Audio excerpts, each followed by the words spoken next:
and welcome to my podcast, the E-Reads Podcast, where I talk with friends, writers, creatives about wellness and creativity. And today I cannot wait for you to meet MJ Soni. She just released a book, and I'm super excited to learn more. So as we're chatting, please drop in the comments if you have questions or thoughts or reflections.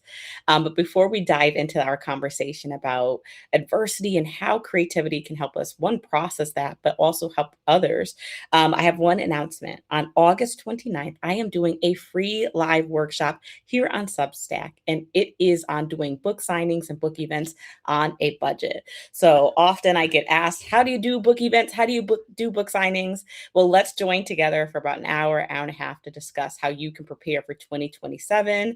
And that's all I have for y'all. So, MJ Soni, welcome, and how are you doing? I am very good, Liz. Thank you so much for having me. It's a lot of fun Absolutely. to be talking to you, and I totally agree with your announcement, because I think the whole marketing and event thing can be like a black hole for money. You can put a lot of money into it and not always achieve what you want to. So I'm discovering that with my debut. I was gonna say, with you having a debut and doing lots of events, I know that it can be very daunting. But please introduce yourself and your debut novel so we can get chatting. And I think I'll dive into book signings with you first. Okay, so this is my book. It's called the Masala Chai Mystery Club. And excuse me, it's about a librarian who's been pushed into early retirement. She's an Indian American woman. And she and her chai loving neighbors get together to solve the murder of their very despised Homeowners Association president. And his death resembles that in their latest book club read, which is Agatha Christie's Dumb Witness. So it's a light-hearted read, great for summer, and it's great for fans of the Thursday Murder Club, and also for murders in the what is it? The murders in the building. All murder. Oh, gosh, I'm having Oh, a they moment. sound, yeah, but But they sound it's good. And listen, like y'all, I got to read an advanced copy, and it really is fun and lighthearted. Yet you do tackle some themes of like racism, bias, as well as family dynamics, which I really appreciated in your novel. Yeah, exactly. I mean, I think you can't get away. As a person of color, you're always encountering some sort of microaggressions and things like that. And I didn't want to make it so bland that there's no such thing, because almost in everyday life we do encounter that. So I wanted because Hmm.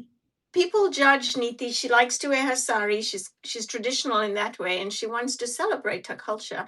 But people do talk to. I've had personal experiences where I Mm. remember wearing an Indian outfit and going into a shop, and someone said to me, "So, do you make chapatis like for sale? Can I order chapatis from you?" And I'm like, "No." Oh, I Yeah, so it happens, and people kind of form these stereotypes when they see a person wearing a sari or things like that. Yeah.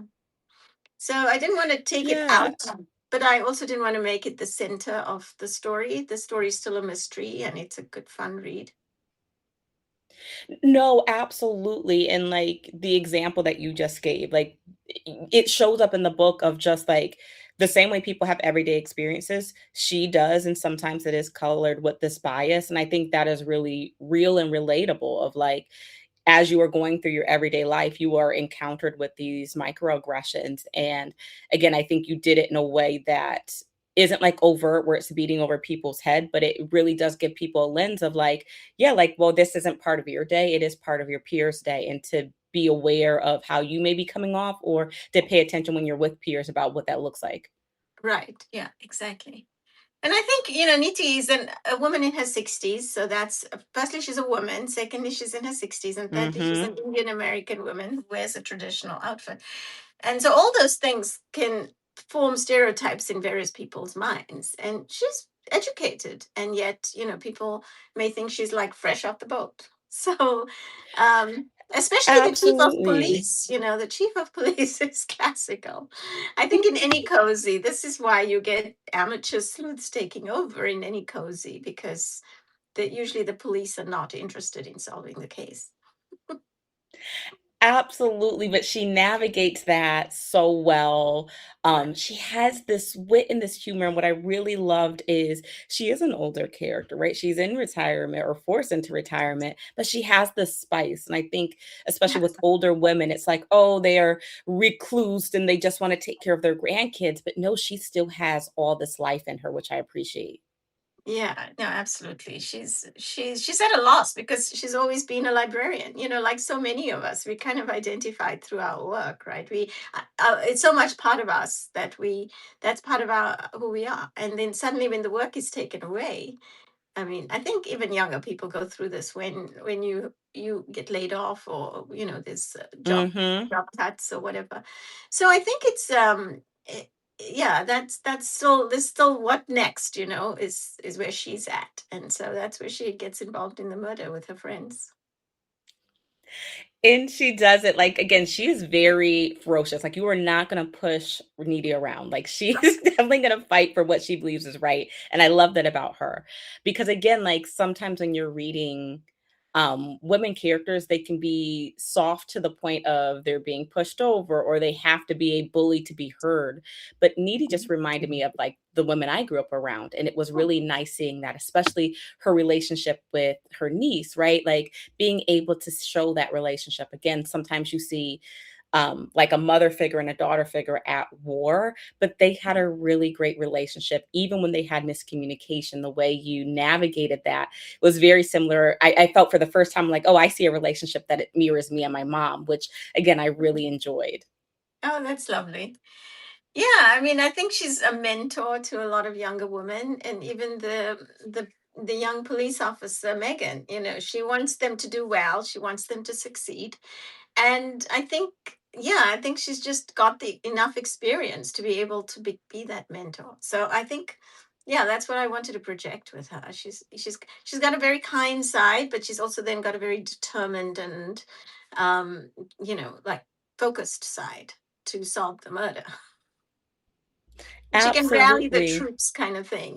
She can rally this unruly crowd of this Mystery Club. So yes.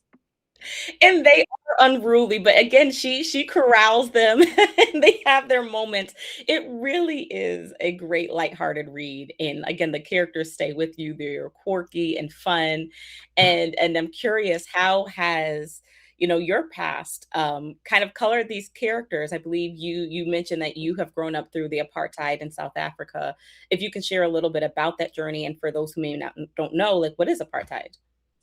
So, my grandparents moved from India to South Africa. And I think my grandfather at that time must have thought, well, South Africa and India were both British colonies, and how different could they be? But when India was becoming Hmm. independent of the British Raj, South Africa was going into its darkest period, which was apartheid, which was a system of legalized racism. So basically, only white people were allowed to vote. The entire population had to be categorized into one of four um, race groups, basically. So there were African people, excuse me, and then there were people of mixed race who the South African government called colored, and then there were Indian people of Indian origin because they were brought there as indentured laborers to work on the sugarcane fields and agriculture. And then there were white descendants of the white settlers, and so these four race groups, but none of the groups of color were allowed to vote, and everything was kind of staggered. So education, resources, housing, everything was staggered according to race. Hmm. So I grew up under that system, and one of my characters in the book, Tandy, is from there. She's a South African. She's an African woman from a South African American, and she's very classical of some of the women I encountered there as well. But the main character, Niti, is very much like my mom, who my mom wore sari all her life, but she was never allowed an education. As a young woman, she wasn't allowed to Mm. be educated. And so I decided, okay, I'll base on my mom, but I'll give her an education. And so, yeah, I think a lot of my background does find its way into the book and the characters as well. And there's an incident with a goat, which I don't want to give spoilers away, but that incident definitely happened in South Africa. So there's um there's definite throwbacks to my growing up there. I love that, and I love that we as readers get to be kind of close to you, right? We get to have a Mhm. little bit of your memories and your experiences through this fictional, lens, right? I think we talk a lot about that with like memoir and nonfiction of getting to know the author, but I think this does a really great job of showing how you can use fiction to show a little bit of your experiences. Right. Now, I think it was Emily Dickinson, and I don't remember the exact quote, but basically, the fiction is the only way we can get into the mind of somebody else. And there's no other way. It's true. Like, and if it's fiction that's well written, that really draws you into the characters, then you really do experience what they have experienced to some extent, and a lot of it is what that author went through. So, yeah, it's an interesting way of connecting with people. Absolutely. And again, like getting a lens into cultures that you don't get to have an experience with, seeing the importance of the sari, seeing those Yeah. cultural nuances. I think it was great getting to step into your world and learning that. And from a writer perspective, I'm curious, like, how did you balance showing again like your history, showing your experiences with the story? Was it hard finding that balance? What was it like crafting the story for you? Initially, it was difficult because I kept veering towards my mom and her experiences. But then I realized, no, this is not exactly my mom. She's a character. And so I started giving her her own life and her own background. And so it became a little Mm. easier from that perspective. It wasn't, so it took a while for me to step back enough to see her not as my mom, but as a character. And then, yeah, the mystery was hard. I think plotting a mystery and making it all work, that is the hardest part to me. For me, it's like, oh gosh, it's like creating a Rubik's cube, but from scratch. I find it very difficult, Yes. and it requires a lot of trickery on the part of the author, which is sometimes it's hard to disconnect enough to see what the reader may see, and so it's just, yeah, that part to me is the hardest to do. Absolutely, because sometimes, like, when you're writing, it may not feel like a twist to you, but, like, for the reader, like, they don't have the rest of the story in their head, and sometimes I have to remember that of, like, "Oh, they do like, this is a twist." They don't know what's gonna happen at the end of the book or 5 books from Right. now, so, like, yeah, you have to step outside of yourself, and that can be very hard. Yeah, yeah. And then you got to like scatter clues all along. And so some of that has to be done afterwards. You can't do everything. Yes. Maybe it comes with practice. So hopefully I will get better at this as I as I write more books. Absolutely, but, like, I love the tip 1 of because sometimes we base our characters off of people in our lives or even our own lives, and we can so close, but I love how you said you separated by giving the character their own kind of, like, additional story. I think that can help to Right. be objective, and also the objectivity of, like, you gotta finish that first draft so you could go back and plug in things. Sometimes you have to see the whole scope so that you can plug things in and play. I so resonate with that. Yeah, I struggle with that though because I don't. Some of my friends love rewriting and I don't. Once I'm done with it, I'm like, this is it, I'm done. But no, I need to go back and go back again and again. And so actually, my agent made me rewrite it a few times because I had so many points of view characters, and she's like, "That's not going to work. You need to choose one." And so I had to each rewrite got rid of another character and or point of view rather, and then my editor had some changes as well. So it was a lot of rewriting.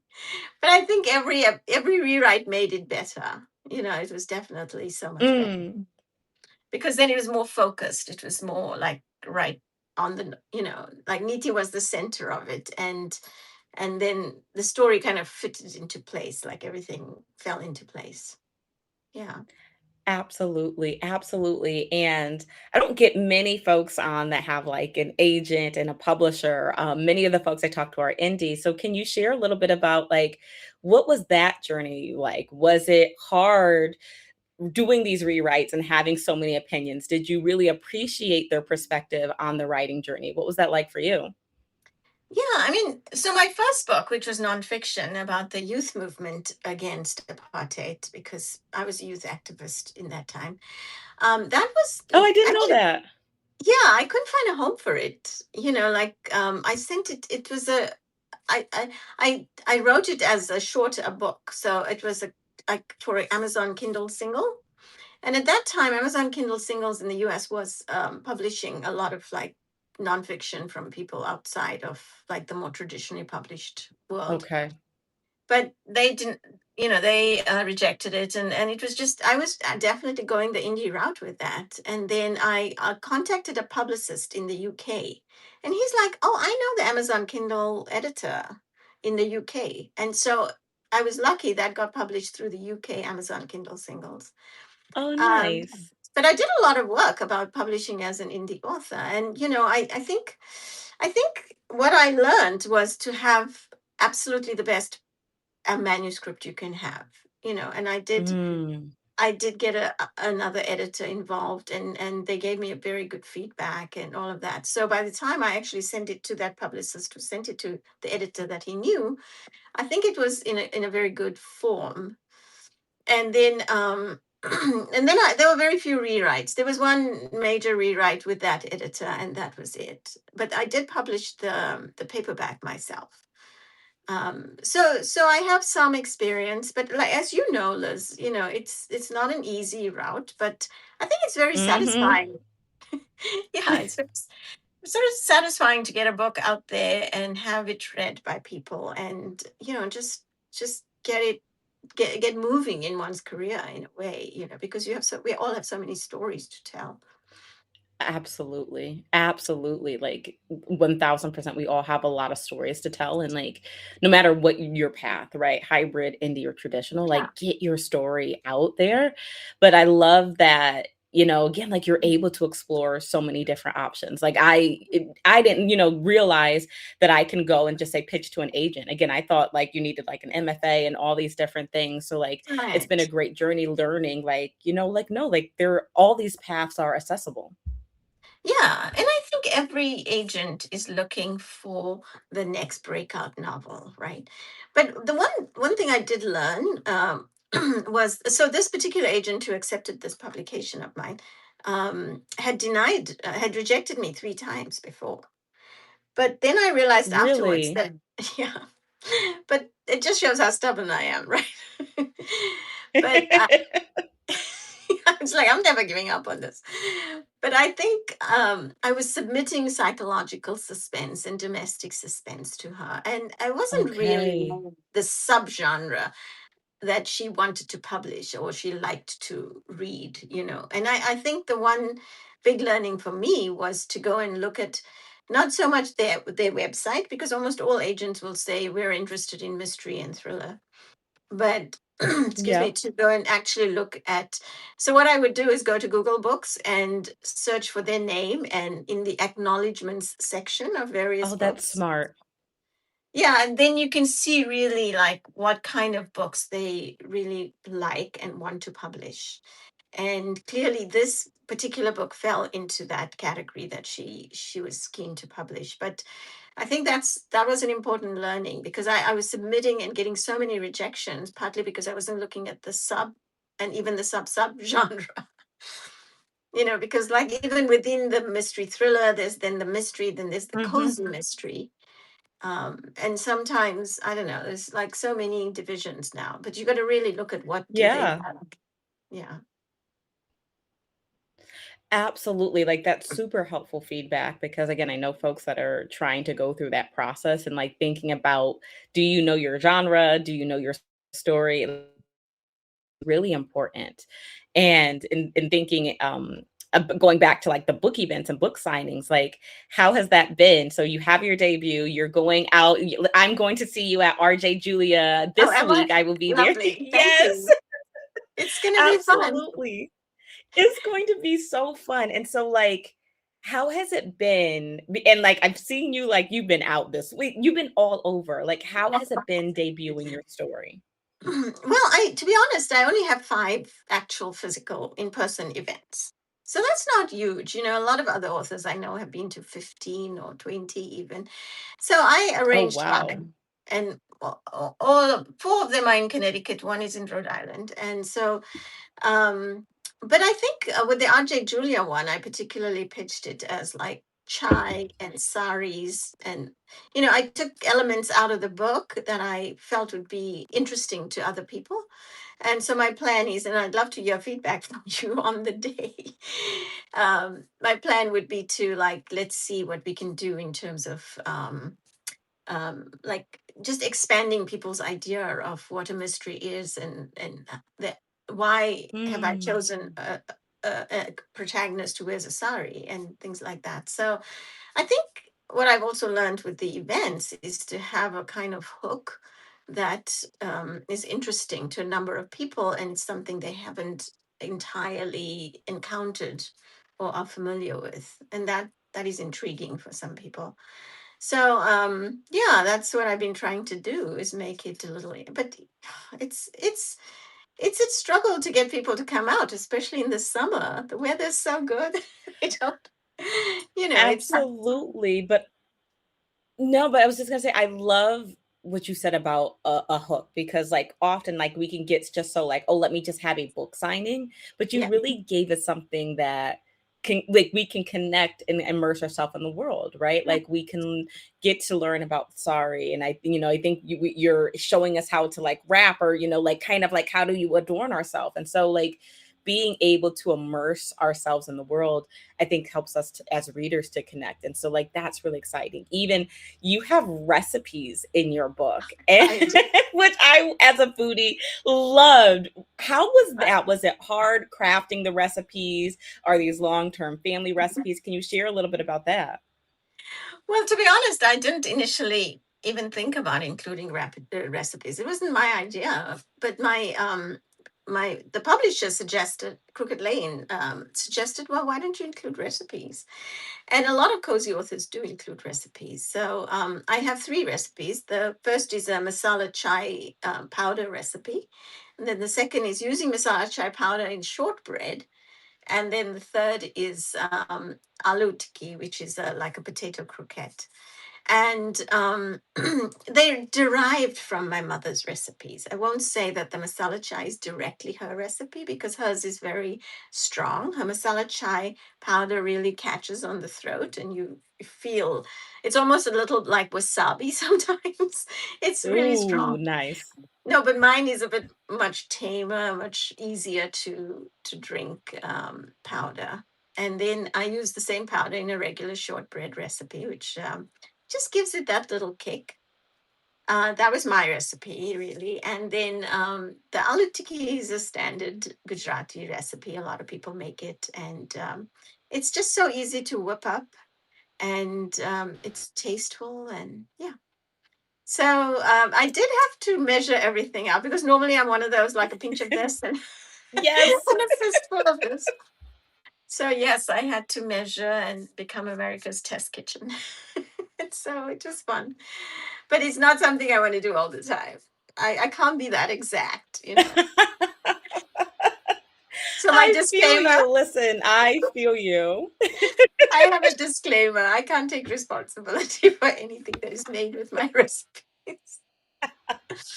Well, I will tell you, I have done the powder for the tea as well as Okay. the shortbreads, and Oh, thank I you. loved it. Yes, I've also put the powder, the tea form in smoothies. Highly recommend it. Oh, Yes, like a nice like banana, pineapple, mango, like, and then you nice. feel, oh, fantastic. Oh, that sounds interesting. I will try that out. Thank you. Oh, I'm so Yeah, happy yes. that I love that, because that's what recipes are for, really. Then it Mhm. like people have to adapt them to suit their own requirements or needs. And yeah, I love that. I will try that. Absolutely, absolutely. MJ Sony, like, thank you so much for stopping by. Again, I loved your story. I loved how determined and needy was, and I'm curious. Even in your publishing journey, like you talk about continuing to keep going, even in spite of rejection. for folks who may be struggling, like maybe they're feeling defeated, maybe they're feeling like giving up, right? Like what can they do to get that sense of fire back to keep going? What would you tell them? What I did was I compiled a list of of articles about people, famous authors who were rejected, and Mm, a lot of authors have put those up, out there saying how terrible uh, some feedback that they got was, or whatever. And I keep thinking to myself, and it's just something that everybody has to go through. And I think in a publishing industry like ours, it's people of color also mm-hmm, struggle a little bit more because it's not something mm-hmm, that is natural for them. And so I want to mm-hmm. I think you have to just keep trying, firstly, but not be wedded to one thing. You have to keep trying Mm, different things, and that's what I feel. Like this cozy was very different to what I've written before.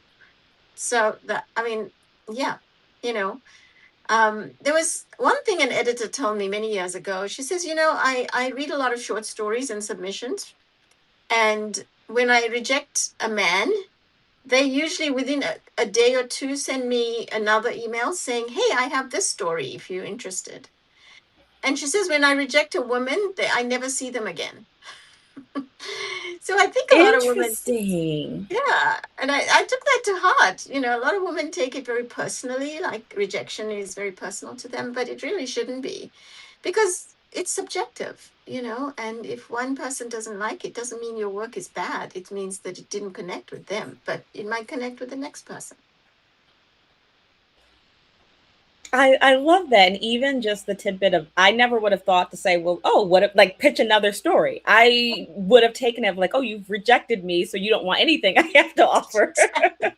And I think that's what we do, right? It's just natural human instincts to do that. But we shouldn't, because it is very subjective, right? I mean, even um, Mm-hmm, most famous authors have been rejected, like even Stephen King. Like his first book wasn't mm-hmm. his very first book that he submitted.